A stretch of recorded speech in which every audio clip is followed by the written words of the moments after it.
Hi, David Easterbrook here. This morning we visited Bonsai Mirai, Ryan Neal's fabulous bonsai nursery. This afternoon we'll be visiting with Michael Hagedorn. We're here at the entrance to his bonsai garden.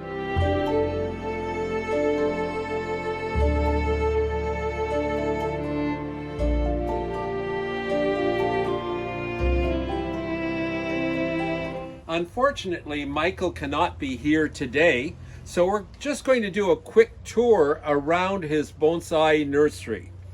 So let me start by showing you some of the trees I like.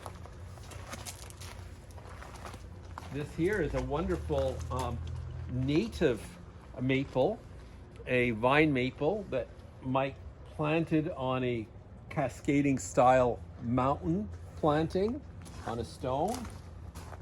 And if we come around here,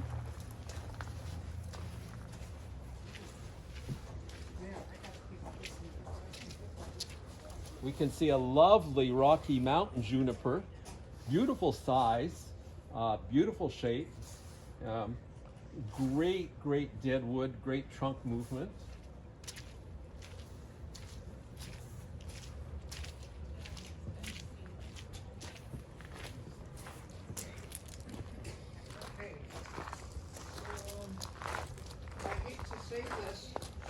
Nick, but your seat is getting smaller on the way home.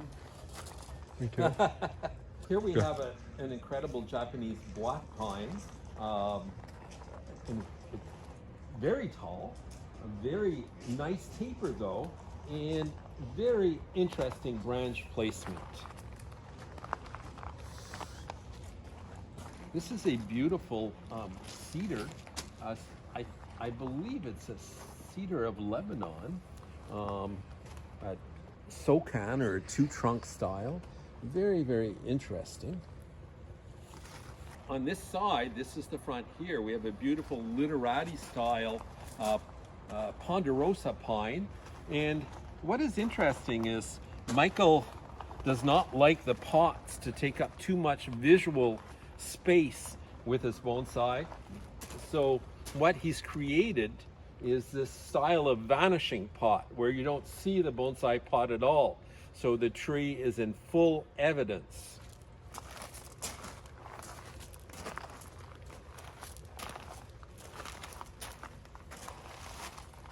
Many of Michael's trees are actually, we're at the 25th of November, so Michael has put a lot of them on the ground for the winter. He overwinters them under the tables. So we can only see half of his collection today. Michael does a wonderful job with Japanese black pines. Here you can see how he grows out the top to keep on thickening the tree.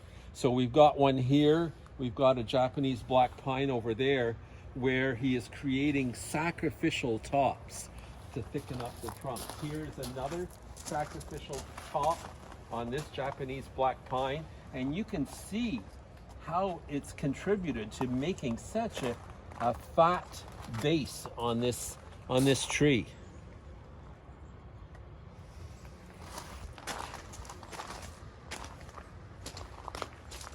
At this time of year, this tree is a real stunner.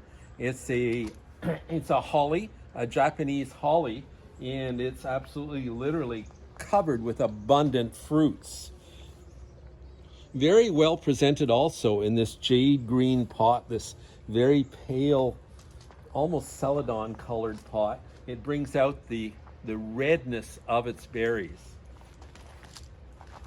Here's another beautiful Ponderosa pine in the semi-cascade style. And as you can see, there is no pot. It's actually on a metal base. And really, all you can see is the cascading trunk. You don't see the pot at all.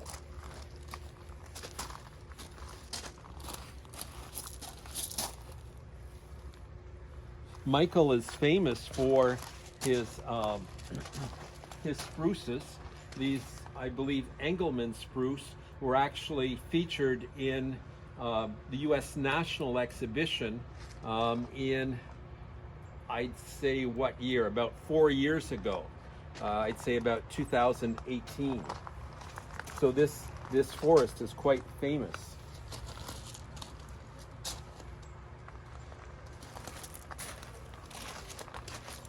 I think this tree here is one of my favorites. It's a mountain hemlock, and it's the way it's planted on this very steep slope like a cliff, and the tree overhanging that cliff is literally stunning. It's a beautiful trunk movement, and that balancing branch coming downwards really makes it a real standout. Michael does have some extremely large trees that he's collected. You can see the size of these spruce here, how tall they are. This one here, and also this one here.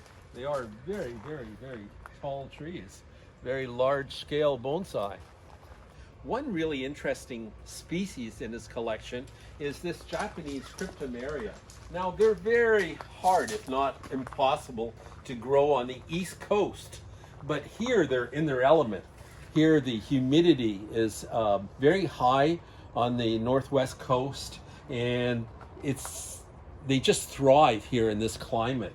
And this is a very nice example of a cryptomeria bonsai. Beautiful branch levels, clouds, floating clouds, a nice trunk base, a beautiful old Japanese pot also. Very nice sample.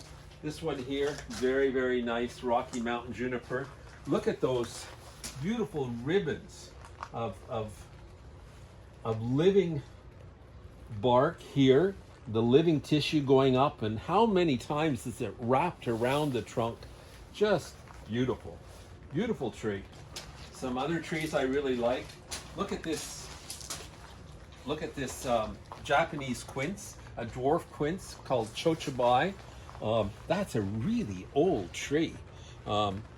It's really quite amazing, the ramification on that quince.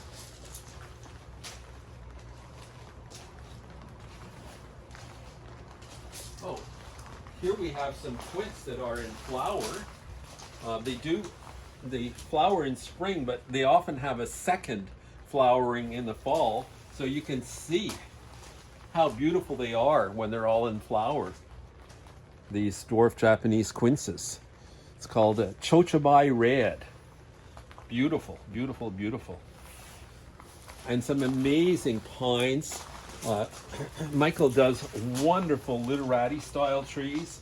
So you've got a really beautiful literati shimpaku here. Beautiful literati shore pine here. Another beautiful literati pine right here. So Michael is really into literati style. I really like them also. They're one of my favorite styles. There's another one over on this side that's especially interesting as a literati style pine.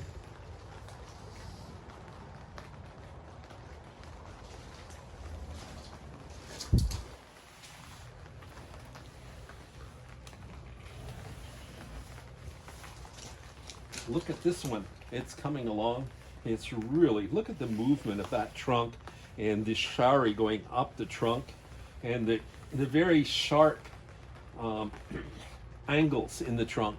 It makes the trunk so interesting. A beautiful tree. Today we're at Michael Hagedorn's, and I'm with his apprentice, Carmen Leskowienski. Now, Carmen, Yes. I hear you're doing an apprenticeship with Michael. How much time have you spent here so far? I've been here about a year and a half, and I'll be here through September 2024. So I've got about 2 more years to go.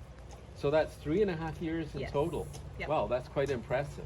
And now you are working for the University of Michigan, yes. Michigan. Yes. Okay. So And- we've got a large bonsai collection there, and we're receiving another donation of trees from a private collector. So the collection itself will grow, and so I'm here to learn the skills I'll need to go back and care for that collection. Well, that's commendable. That's Thank you. amazing. And when is this collection already open at the University of Michigan? So we've had trees there on display for, well, since the 1980s.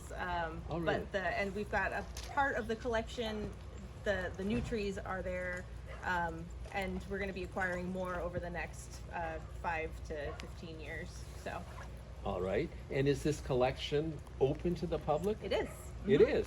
And what's the name of the collection? So it's actually, we're celebrating 10 years of that garden being open, right. and the naming ceremony of the garden is actually going to be happening next June. So it's for Dr. Melvin Goldstein, who's Oh, of donating course. his azaleas to the collection. I know Yeah. Dr. Melvin Goldstein, famous anthropologist, especially on Tibetan art, I Yes. believe.